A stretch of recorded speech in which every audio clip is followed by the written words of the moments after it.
For 8 years, Senna Ironveil told herself she had accepted it. Her daughter would never speak, never say her mother's name, never call out in play, never laugh with sound. The finest healers in the Northern Territories had confirmed it. 3 of them, each more qualified than the last, each arriving at the same conclusion with the particular professional certainty that expensive experts bring to permanent diagnoses. The child's voice was absent, congenital, irreversible, and Senna, wife of Warlord Kael Ironveil, one of the most powerful women in the Orc territories, a woman whose word moved armies and whose displeasure moved them faster, had learned to grieve in silence so her daughter wouldn't see her fall apart. Then a 35-year-old gate guard noticed something every healer, every specialist, and every expert had missed. Within 60 seconds, everything Senna believed about her daughter's life was wrong. And within 60 seconds after that, this quiet, unremarkable human had become the most important person in a fortress full of warriors. The Ironveil Fortress sat at the top of the Northern Pass, a massive stone structure that controlled the only navigable route between the mountain territories and the southern valleys. Whoever held the fortress held the pass, and whoever held the pass held the trade. 3 generations of Ironveils had held it, and Kael intended to hold it until his bones joined his grandfather's beneath the foundation stones. Senna had married into this power, not for the power, for the man. Kael was the rare combination of strength and patience that produced leaders, people followed by choice rather than obligation. He was large even by Orc standards, quiet-voiced, deliberate in everything, the kind of man who entered a room and changed its gravity without raising his voice. Their daughter Mira had been born 8 years ago, in the hottest summer the territory had seen in a decade. A healthy birth, a healthy child, strong lungs, clear eyes, the particular fierce grip of a newborn who grabs your finger and holds on like she's already decided the world belongs to her. She never cried. That was the first thing Senna noticed. Not immediately, not in the chaos of the first days, but gradually in the weeks that followed. Most newborns announced themselves constantly. Hunger, discomfort, the ordinary grievances of a small body adjusting to existence. Mira was silent. She breathed. She ate. She slept. She watched the world with amber eyes that tracked everything, but she made no sound. The healers came when Mira was 4 months old. The first said the vocal cords were underdeveloped. The second said they were absent entirely, a rare but documented condition, congenital, untreatable. The third, the most expensive, summoned from the southern academies at a cost that would have fed a village for a season, confirmed the second's diagnosis with additional detail, an additional certainty, and a written report that Senna kept in a locked drawer because looking at it made her chest feel like it was caving in. Mira could hear that was established early. She responded to sounds, turned toward voices, startled at loud noises. Her ears worked perfectly. Her mind was sharp. Her comprehension was well beyond her years. She simply could not produce sound. The pathway between her brain and her voice was severed, or so 3 healers, each more qualified than the last, had assured her mother. Senna had accepted it, the way you accept the things that the most qualified people in your life tell you are permanent, not with peace, with endurance. The particular grinding daily endurance of a woman who wakes every morning to a daughter who watches the world in silence and who cannot tell her mother what she sees. There were nights, the long black winter nights, when the fortress groaned in the wind and the fire burned low, and Kael slept beside her with the deep, untroubled breathing of a man whose body had learned to rest whenever rest was available. On those nights, Senna would slip out of bed and walk to Mira's room and sit beside her sleeping daughter and place her hand, gently, barely touching, against the child's throat. She was looking for vibration, for some sign that underneath the silence, something was trying to get out. And sometimes, not always, not consistently, but sometimes she felt it. A faint tremor beneath the skin, a flutter, the ghost of a voice that the healers said didn't exist. She told herself it was muscle movement, involuntary spasm, the body's ordinary nighttime activity misinterpreted by a mother who wanted too badly to find something that wasn't there. She told herself that for 8 years, Silas arrived at the fortress on a Tuesday in late autumn, carrying a pack, a sword he hadn't drawn in 3 years, and a 7-year-old boy named Cole, who talked enough for both of them. "That's a big door," Cole announced, looking up at the fortress gate with the particular unintimidatable wonder of a child who has not yet learned to be impressed by things designed to intimidate. "Is it heavy? Can one person open it? What happens if you lose the key?" "There's no key," Silas said. "It's a portcullis." "What's a portcullis?" "A gate that goes up and down instead of side to side." "Why?" "Because it's harder to break." "Why?" "Because gravity helps hold it." "What's gravity?" Silas looked at his son, gap-toothed, bright-eyed, wearing a coat, 2 sizes too large because children grew faster than budgets, and felt the particular, exhausted tenderness of a single father who has answered 400 questions before noon, and who would answer 400 more because the asking was how Cole understood the world, and the answering was how Silas stayed in it. "Gravity is the thing that keeps you on the ground," he said. "We'll discuss it later.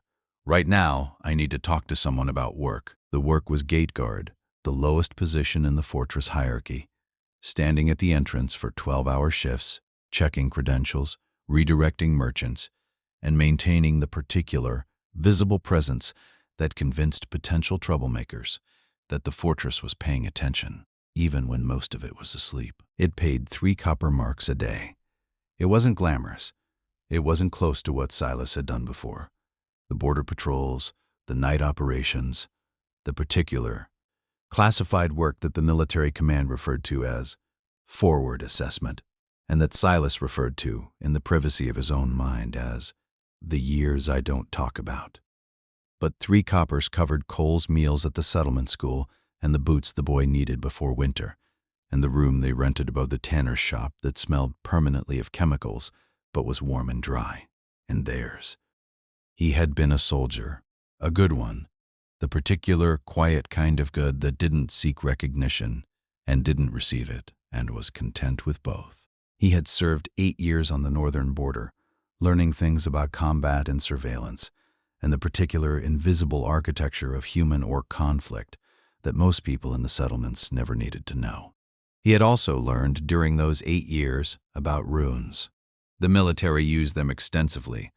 Communication runes carved into equipment, suppression runes embedded in supply lines. He had learned to read them, identify them, and, in certain classified operations, disable them. This knowledge was not on his employment record. It was not something he discussed. It sat in his mind the way his combat training sat in his body, dormant, professional, waiting for a context that he hoped would never arrive. He took the gate guard position. He moved Cole into the settlement school.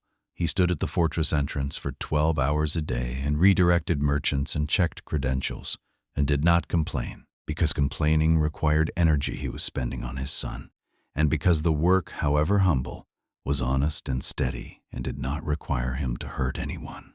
The winter feast happened 6 weeks after Silas started. The Iron Vale fortress celebrated the solstice with a gathering that filled the great hall. Warriors, merchants, settlement leaders, their families. Music echoed off the stone walls. Fires blazed in the massive hearths. The noise was enormous, the particular, joyful, overwhelming cacophony of several hundred people in a stone room designed for acoustics that amplified everything. Silas was posted at the east corridor, secondary position, away from the main doors, covering a hallway that connected the great hall to the family quarters. It was quiet duty, uneventful, the kind of post you gave to the new guard because it required presence but not initiative. At the 7th hour of the feast, he noticed the girl. She was sitting on the floor beneath the stone staircase that led to the upper levels, partially hidden by the balustrade, tucked into the shadow where the stairs met the wall. Small, 8 years old, maybe. Dark hair in a braid that had mostly come undone. She was wearing a dress that probably cost more than his month's wages, deep green with silver thread at the collar, and she was sitting with both knees pulled to her chest, her hands pressed flat against her ears, her face tight with something that wasn't quite crying, but wasn't far from it either. Silas stood still for a moment, just watching. The feast roared 20 feet away.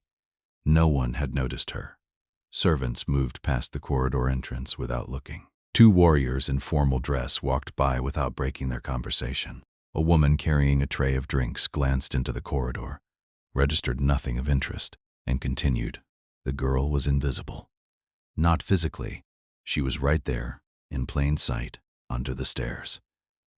But she was invisible in the way that children become invisible when the adults around them are occupied with adult things. She had made herself small.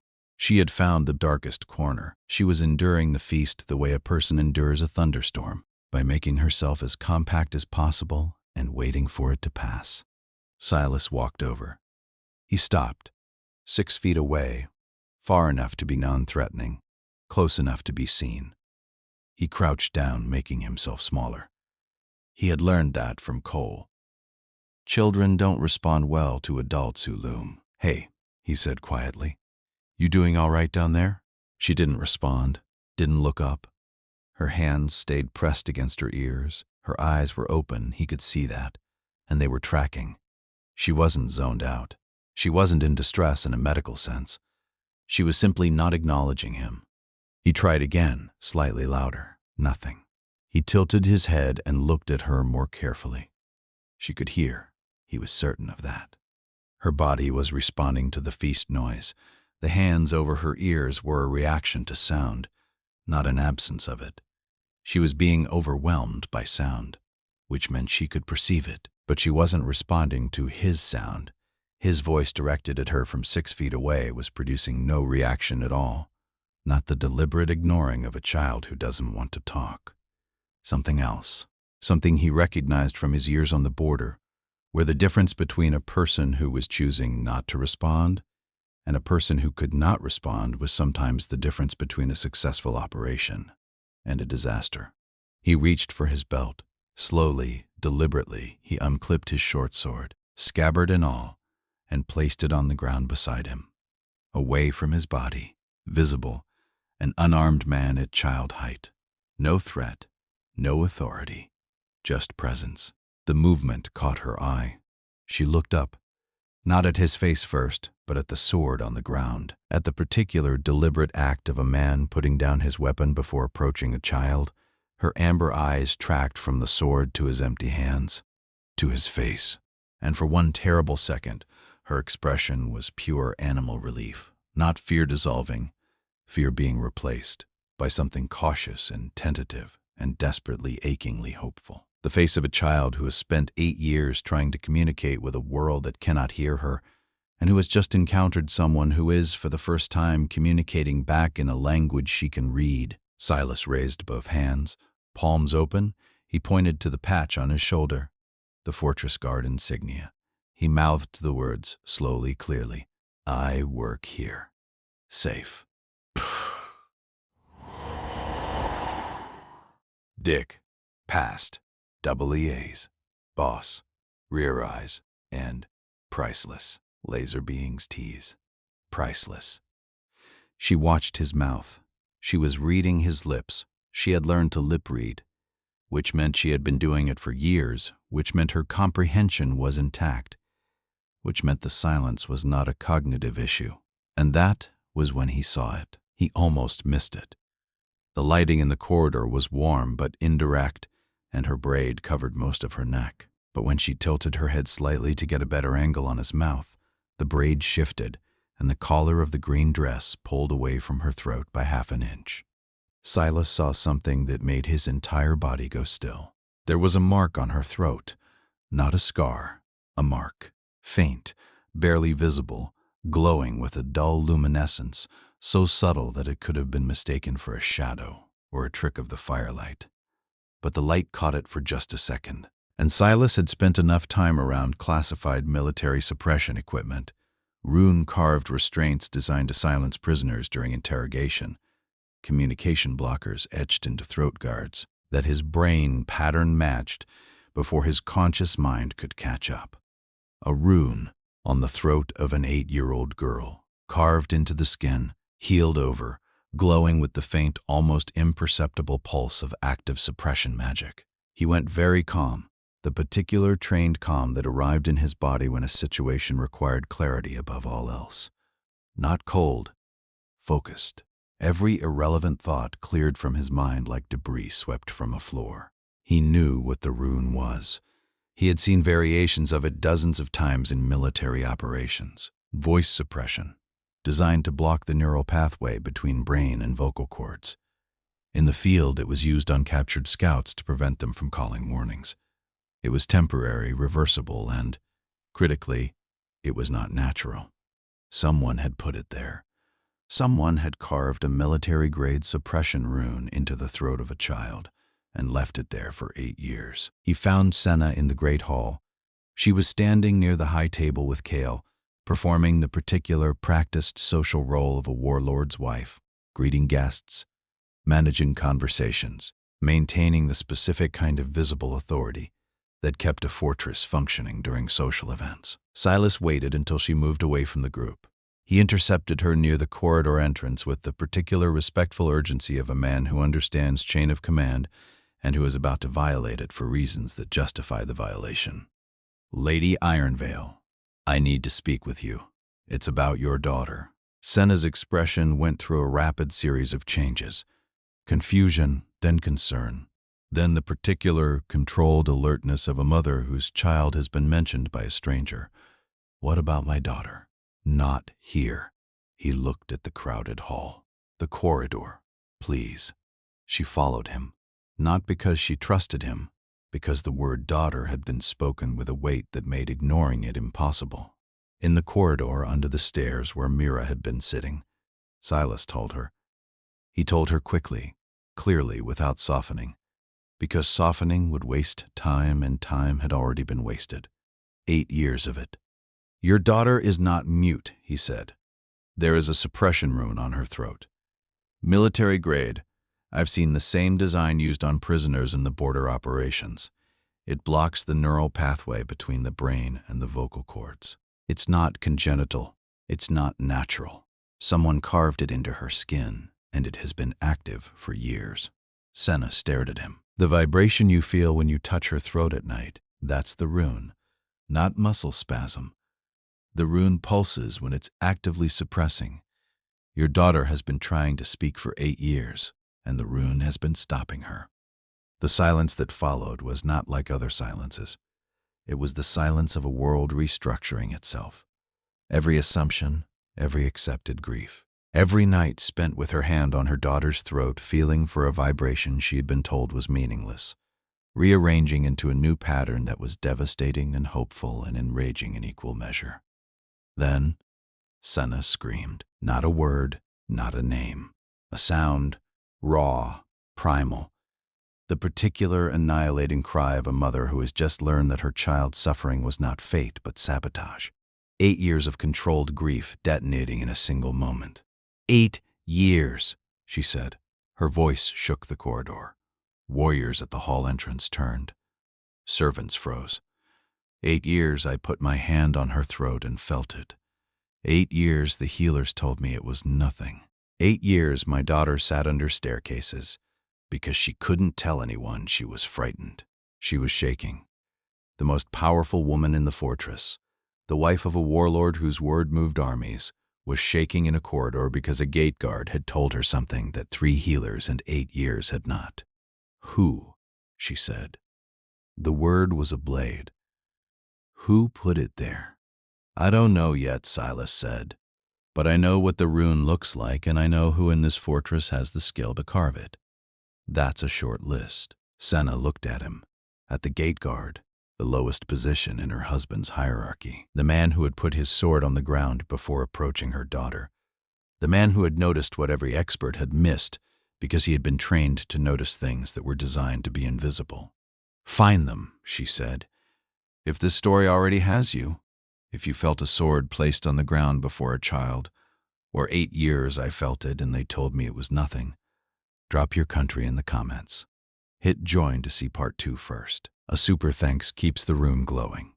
Part 2 is where a military-grade suppression rune gets removed where a child's first sound in 8 years is a scream, where a 7-year-old boy offers an apple and waits without moving, and where the first word an 8-year-old girl chooses to speak is not mama, it's the name of a boy she met 3 days ago. Trust me, when you learn why someone silenced that child and what her voice can actually do, the whole story changes shape. The investigation took 4 days. Silas conducted it with the particular methodical efficiency of a man who had spent 8 years tracking things that did not want to be found.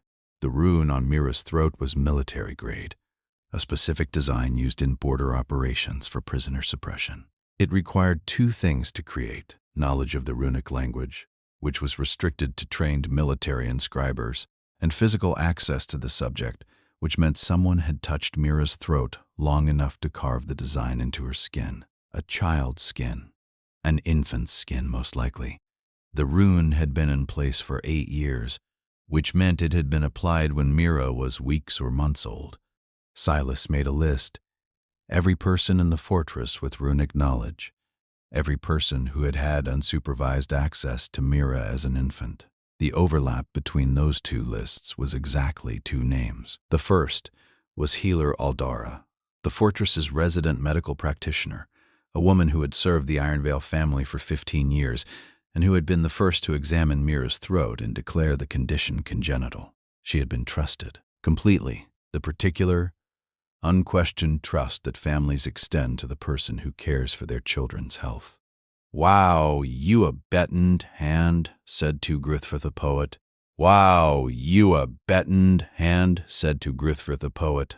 "Wow. You a bettened hand," said to Gruthfor the poet.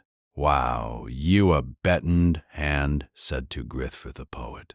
The second was Counselor Draven, the fortress's senior political advisor, a man who managed alliances, trade agreements, and the particular, invisible architecture of power that kept the Ironvale position stable in a territory full of competing warlords.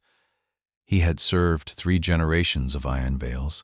He knew every secret the fortress held, including, Silas would discover, the one about Mira's voice. The motive arrived on the 3rd day, buried in military records that Silas accessed through contacts he had maintained from his border service years. The Ironvale bloodline carried a hereditary trait, a vocal resonance that, in certain individuals, could be channeled as power, not metaphorical power. Physical power, a voice that could shatter stone, command obedience, or project force at a distance. The trait appeared rarely, perhaps once in 3 or 4 generations. When it appeared, it was devastating. Kael did not carry the trait. His father had not carried it. His grandfather had, and the stories about what Grandfather Ironvale's voice could do were the kind that people told in whispers, not because they were secret, but because speaking them at normal volume felt like tempting something. Mira carried the trait. The healer's examination at 4 months, the one that had declared her mute, had been conducted by Aldara, and Aldara had known, from the resonance patterns she detected in the infant's throat, exactly what the child was. Draven had known too, because Aldara had told him. Because Draven understood, with the particular calculating intelligence of a man who had spent 30 years managing power, that a child with a voice that could shatter stone was either an asset to be controlled or a threat to be neutralized. He had chosen neutralization, not murder. Too obvious, too risky, too likely to be discovered. Suppression. A rune that would keep the voice dormant indefinitely, maintaining the appearance of a natural condition while ensuring that the power never manifested. Aldara had carved the rune. Draven had authorized it. And for 8 years, a child had sat in silence while the 2 people trusted most completely by her family had maintained the fiction that her silence was fate rather than sabotage. The reason was not cruelty. That was the part that made Silas's hand shake when he read the records. The reason was politics. Draven had calculated that a child with the Ironvale voice would destabilize the alliance network he had spent decades building. Other warlords would see Mira as a weapon. They would demand access or containment or elimination. The alliances would fracture. The fortress's position would weaken. So he had silenced a baby to keep a treaty intact, and he had slept soundly every night for 8 years, because the arithmetic to him had been obvious. One child's voice against the stability of an entire territory.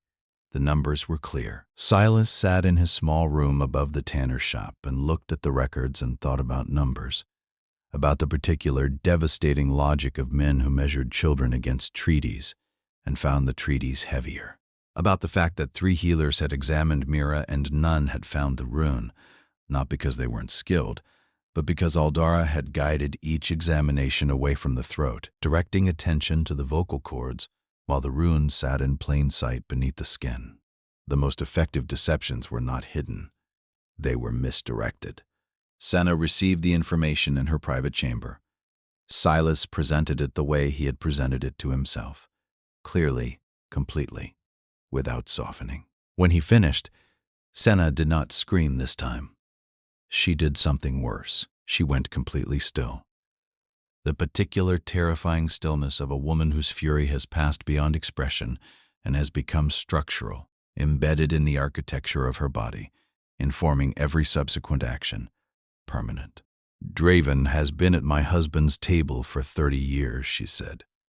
Yes, he held Mira on the day she was born. Yes, and he decided, that day or shortly after, that my daughter's voice was a political inconvenience. Yes, she stood. She walked to the window. She looked out at the fortress, at the walls her husband's family had built, at the courtyard where Mira played in silence, at the world that had been constructed around her daughter's stolen voice. Remove the rune, she said. Today, now, then bring me Draven." The removal required a counter-inscriber, a specialist in runic dissolution. Silas knew the technique. He had disabled suppression runes on prisoners during border operations, in conditions considerably less comfortable than a fortress bedroom. He sat beside Mira on her bed. The child looked at him with the particular wary attention she applied to all adults, reading his face, his hands, his posture. She had spent 8 years developing a comprehensive system for understanding people without hearing their words. Her eyes were extraordinary, not just observant, but interpretive. She read intention the way most people read text. He showed her what he was going to do, slowly, with gestures pointing to her throat, miming the process. She watched. She understood. He could see the understanding in her eyes. Quick and complete. She nodded. He placed his fingers on the rune. He could feel it. The dull, warm pulse of active suppression, vibrating against his fingertips with the same rhythm Senna had felt for 8 years on those dark nights when she pressed her hand to her daughter's throat and hoped. He spoke the dissolution sequence. Low, steady, precise. The specific tonal pattern that disrupted the runic frequency and collapsed the suppression field. The words were military, classified technically, but Silas had stopped caring about classifications the moment he saw a combat rune on a child's skin. The rune resisted. They always did. Suppression runes were designed to maintain themselves, to fight dissolution, to persist. The resistance manifested as heat. Mira flinched, her hand coming up to her throat, her eyes going wide. Silas paused. He looked at her. He held up his hand. "Wait." She looked at him. She nodded again. He continued. The rune fought for 40 seconds. Then it broke. The collapse was physical. The light beneath Mira's skin flared once, bright enough to be visible through the flesh, and then went dark. The warmth dissipated. The pulsing stopped, and Mira opened her mouth and screamed. Not a word, not a cry. A sound, raw, enormous, uncontrolled. 8 years of suppressed voice erupting from a throat that had never been allowed to produce it. The sound was not beautiful. It was not musical. It was the particular devastating primal release of a body that had been caged and was suddenly violently free. The windows rattled. The water in the basin on the bedside table vibrated. Senna, standing in the doorway, gripped the frame with both hands and let the sound wash over her. Her daughter's voice, the voice she had been told didn't exist, filling the room with 8 years of accumulated silence, turned to noise. Mira screamed for 11 seconds. Then she stopped. She looked at her own hands, at her throat, at the room, at her mother. Her eyes were enormous. Her chest was heaving. She touched her throat with trembling fingers, feeling the absence of the RUNE the way you feel the absence of a chain. Then she made a different sound, smaller, experimental. A hum, low, tentative, the particular cautious exploration of a person discovering a capability they didn't know they had. She looked at Silas, at the man who had knelt beside her under the stairs, who had put his sword on the ground, who had noticed the thing on her throat that every healer and every expert and every person who claimed to love her had missed. She reached out and touched his sleeve, 2 small green fingers on the fabric of his guard's uniform. Not pulling, holding, the particular precise grip of a child who has found the person who freed her and who does not intend to let go. Kael met Mira 3 days later. The meeting was Senna's idea, not a social arrangement, but a practical one. Mira was overwhelmed. The world had sound now. All of it, all the time, without filter or context. Every footstep, every door closing, every voice in the corridor was a new input that her brain had no framework for processing. She was exhausted, frightened, and retreating further into silence, not because she couldn't speak, but because the effort of processing the new world was consuming every resource she had. Children do better with other children sometimes, Senna had told Silas, and Mira has never had. She had stopped herself.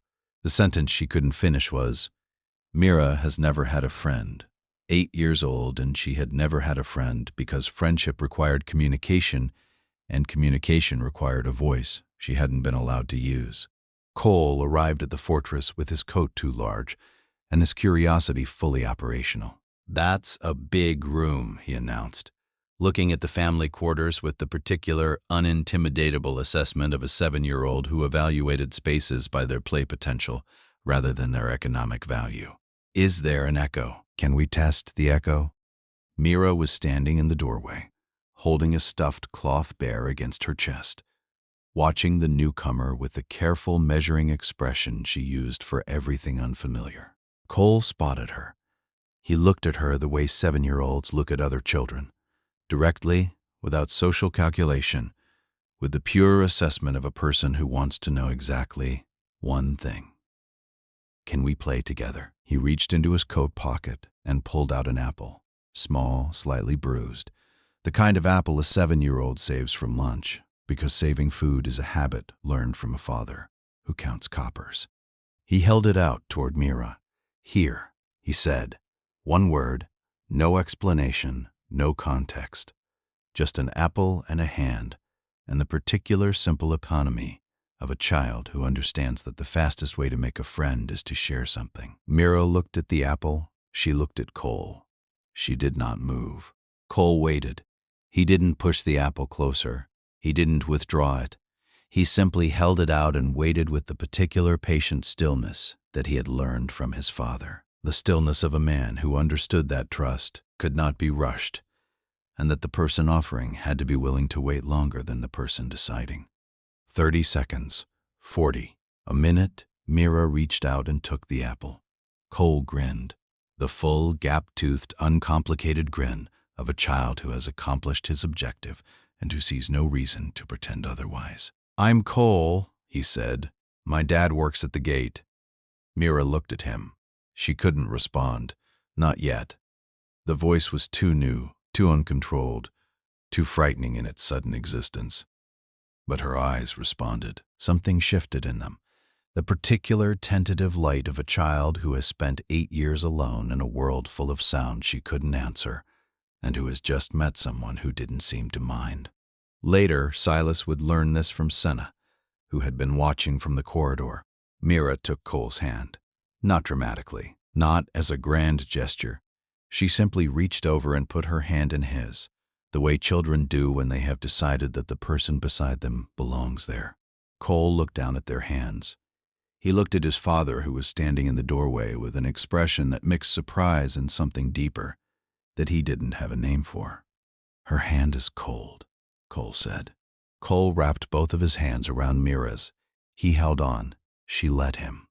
Senna in the corridor pressed her back against the stone wall and covered her mouth with her hand and cried without making a sound. The particular, silent weeping of a mother who has just watched her daughter receive something so ordinary and so enormous that the ordinary was the thing that broke her. The voice exercises began the following week. Silas conducted them, not because he was qualified, but because Mira would not work with anyone else. She had chosen him under the stairs. She had chosen him when he removed the RUNE.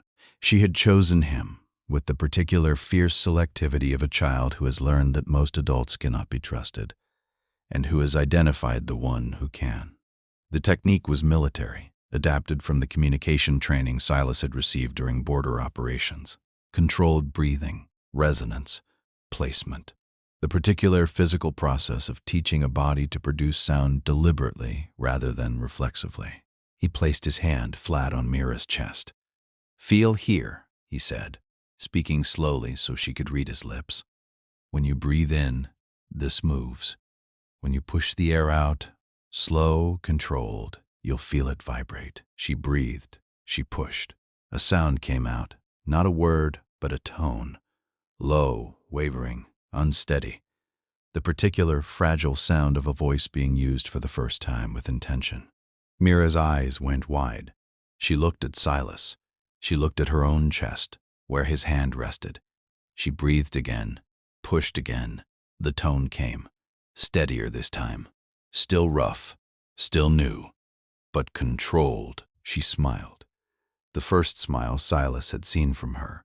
Not the cautious, measured expression she used for assessment, but a real smile. The particular, blazing, transformative smile of a child who has just discovered that she can do something she was told she couldn't do. They worked every day, an hour in the morning, an hour in the evening. Silas was patient, the particular trained patience of a man who understood that progress was measured in increments and that pushing too hard was worse than not pushing at all. Mira was determined, fiercely, stubbornly, exhaustingly determined. The particular inherited tenacity of a child whose mother had built a life through endurance and whose father commanded a fortress through will. She practiced between sessions. She practiced in meals. She practiced in bed at night, lying in the dark, making small sounds with her new voice, testing it the way you test ground before walking on it. 3 weeks after the RUNE was removed, Mira spoke her first word. It was not mama. It was not papa. It was not any of the words that Senna had imagined in the years of hoping that her daughter might someday say.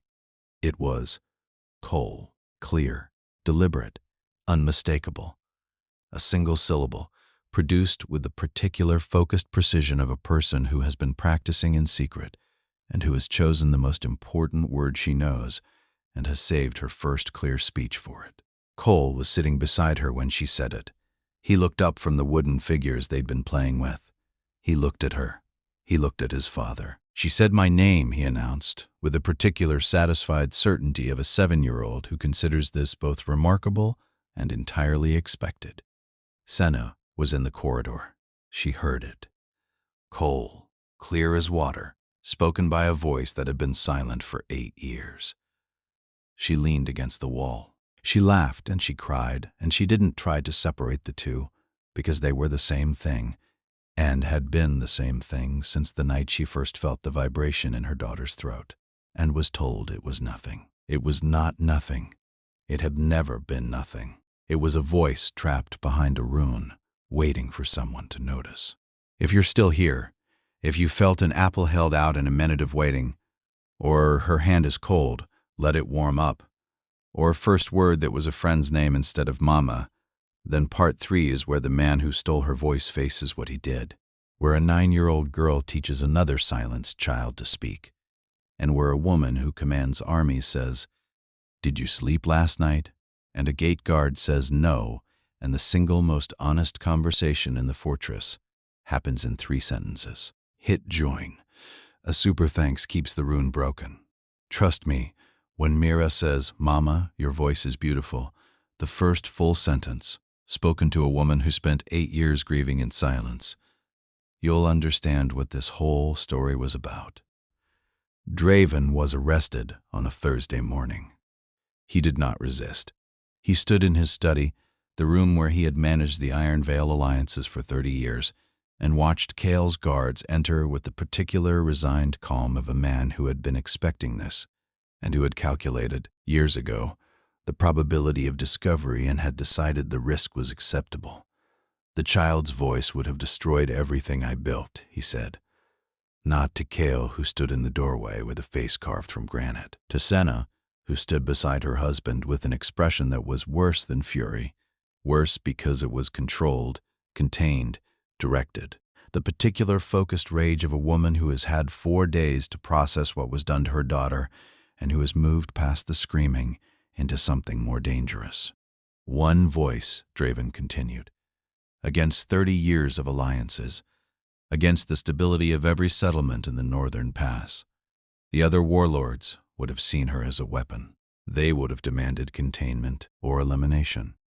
I chose the option that let her live. You chose the option that let her live in silence, Senna said. You stole her voice so you could keep your treaties. You carved a rune into my infant daughter's skin so that your arithmetic would balance. The arithmetic was correct. The arithmetic was monstrous. Senna's voice did not rise. It lowered, the particular devastating quiet of a woman who has learned from her daughter that the most powerful sounds are sometimes the softest ones. You measured a child against a treaty and found the treaty heavier. That is not wisdom, Draven. That is cowardice, dressed in numbers. Draven was stripped of his position. He was escorted from the fortress under guard. Not executed, not imprisoned indefinitely, but exiled, sent south with nothing but the clothes he wore and the knowledge that the 30 years of political architecture he had built would continue without him and would be better for his absence. Aldara, the healer who had carved the rune, was already gone. She had fled the fortress on the second night of the investigation, when the questions began circling toward her role. She would not be found. Some people who participate in monstrous things have the particular self-preserving instinct to disappear before accountability arrives. Senna did not pursue her, not out of mercy, out of priority. The pursuit would consume resources that were needed elsewhere. Because Mira was speaking now, and the speaking required attention that Senna refused to divert toward vengeance. The first full sentence came 6 weeks after the rune was removed. Mira had been working every day, the breathing exercises, the resonance training, the particular patient process of teaching a voice that had been suppressed for 8 years to operate with intention rather than reflex. Silas guided the sessions. Mira drove them. The combination of his patience and her determination produced progress that was steady, measurable, and occasionally breathtaking. She could produce sounds reliably. She could form several words. Cole's name, yes, no, more. The basic vocabulary of a person rebuilding their relationship with spoken language from the ground up. Each word was a victory. Each word was also a reminder of how much had been taken. The sentence arrived on a morning when Senna was sitting in Mira's room, brushing her daughter's hair before breakfast. An ordinary moment, the kind that happens in every household. Unremarkable routine. Mira was sitting on the edge of the bed, facing the window. Senna was behind her, working through a tangle with the particular gentle persistence that mothers bring to their daughters' hair. She was humming, something she did without thinking, a low melody that had been part of her morning routine since Mira was born. Mira turned around. She looked at her mother. The amber eyes, direct, focused, carrying 8 years of things she had wanted to say and couldn't. 8 years of watching her mother's face and reading her mother's lips and understanding her mother's words without being able to answer them. "Mama," she said, clear, controlled, the vowels rounded, the consonants precise, the product of weeks of practice and a determination that bordered on ferocity. Senna's hand stopped in Mira's hair. "Your voice is beautiful," Mira said. 4 words, 1 sentence, spoken by a child who had spent 8 years listening to her mother hum every morning and who had never been able to tell her what the humming sounded like from the other side. Senna did not move. She did not breathe. She sat behind her daughter with a brush suspended in midair and tears running down her face, and no sound coming out of her mouth, because the sound that wanted to come out was too large for any mouth to contain. "I always heard you," Mira said. Quieter now, the words coming slower, each one an effort, each one chosen with the particular care of a person who has a limited supply of clear speech and who is spending it on the things that matter most. "I always heard you, Mama. I just couldn't answer." Senna set down the brush. She put her arms around her daughter from behind. Carefully, the way you hold something that has been broken and repaired and that you understand, with absolute clarity, is the most valuable thing you will ever touch. "I know," she whispered. "I know, baby. I felt you trying." The healing house opened 3 months later. Senna funded it. Silas designed the program. It was built in the settlement below the fortress, a stone building with large windows and good light, designed specifically for the work that would happen inside it, the work of finding children whose voices had been taken. Because Mira was not the only one. That was the discovery that had emerged from the investigation, the particular devastating revelation that suppression runes were not unique to Mira's case. The military had used them for decades. The technique had leaked the way classified techniques always leak, slowly, through discharged soldiers and corrupt inscribers, and the particular inevitable entropy of secrecy.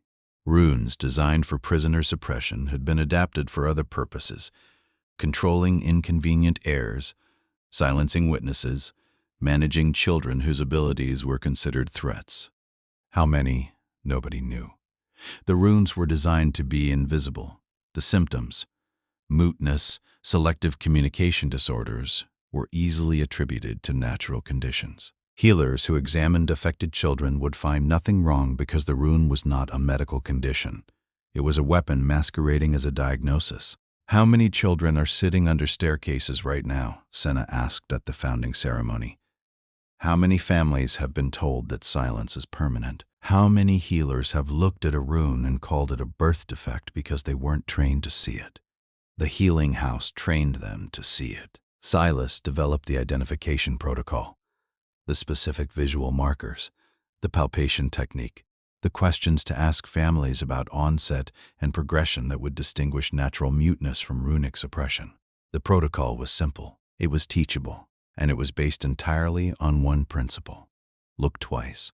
Every expert who had examined Mira had looked once.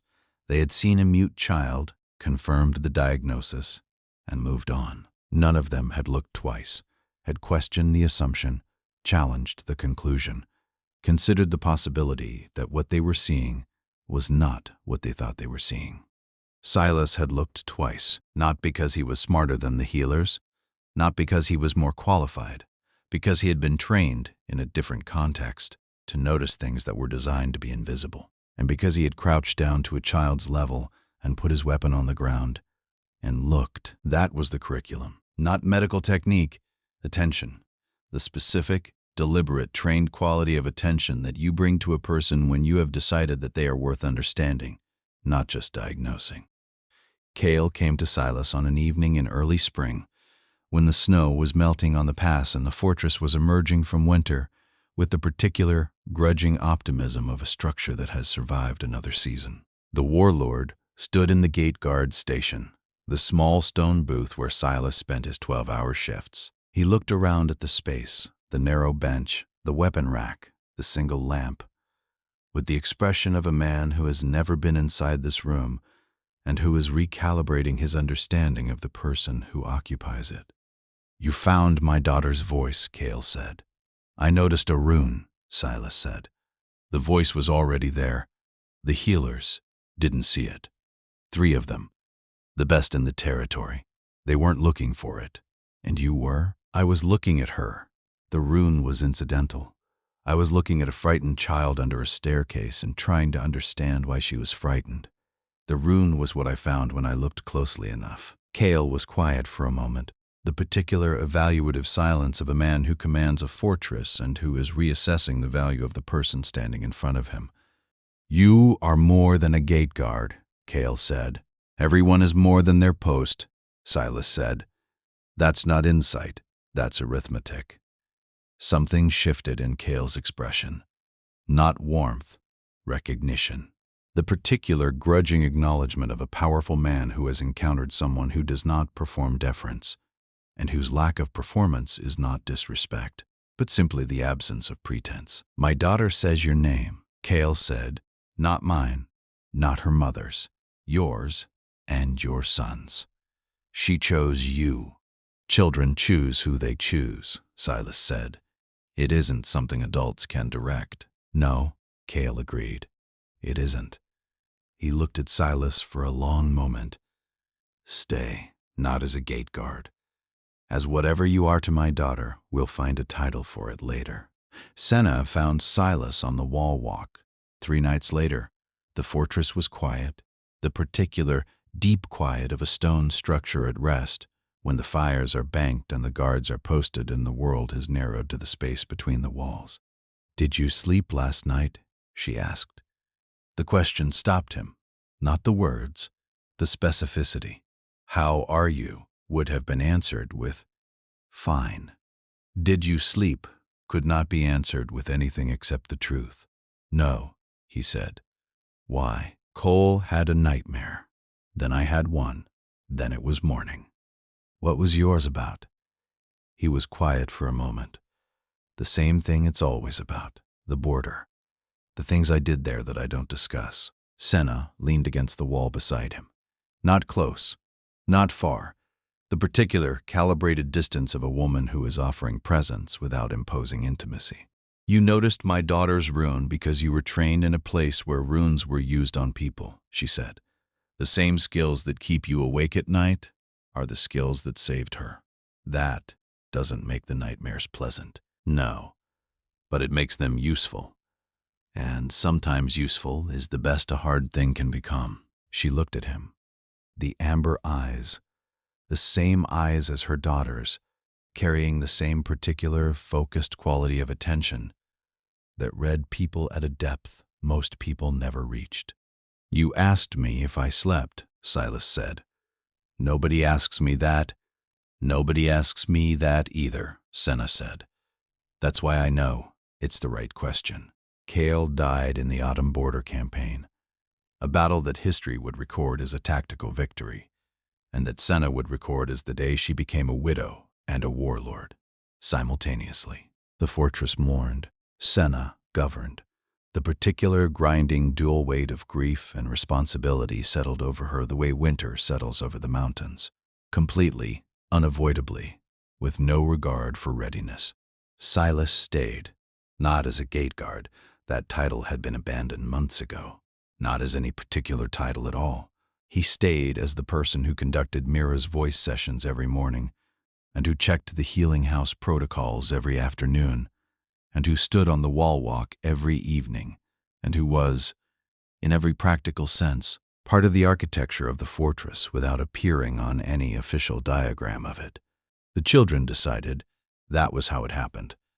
Not through declaration or negotiation or the particular elaborate social choreography that adults use to manage transitions. The children decided. It happened on a Tuesday evening. Mira and Cole were sitting on the floor of the family quarters, playing with wooden figures. Silas was in the doorway. Senna was at her desk, reviewing the border reports that now arrived addressed to her rather than to Kael. Mira stood up. She walked to Silas and took his hand. The left one. Then she walked to Senna and took her hand. The right one. Then she brought the 2 hands together. She placed Silas's hand in Senna's. She closed their fingers around each other. She looked up at both of them with the particular, matter-of-fact expression of a child who has identified a problem and has implemented the obvious solution. "There," she said. One word. Clear and simple, and carrying the absolute, inarguable authority of a 9-year-old who has been voiceless for 8 years and who has decided that the few words she has will be spent on the things that matter. Cole, from the floor, looked up. "Are we staying?" he asked. Silas looked at Senna. Senna looked at Silas. Their hands were still connected, joined by a child who had learned to read people before she learned to speak to them, and whose reading had told her months ago what the adults were still pretending not to know. "Yes," Senna said. "We're staying," Silas said. Mira nodded. She went back to the wooden figures. Cole went back to playing. The matter, as far as the children were concerned, was settled. A year later, Mira stood in the healing house and taught another child to speak. The child was 6, a boy from a mountain settlement, brought by parents who had been told their son's muteness was permanent. Silas had examined him.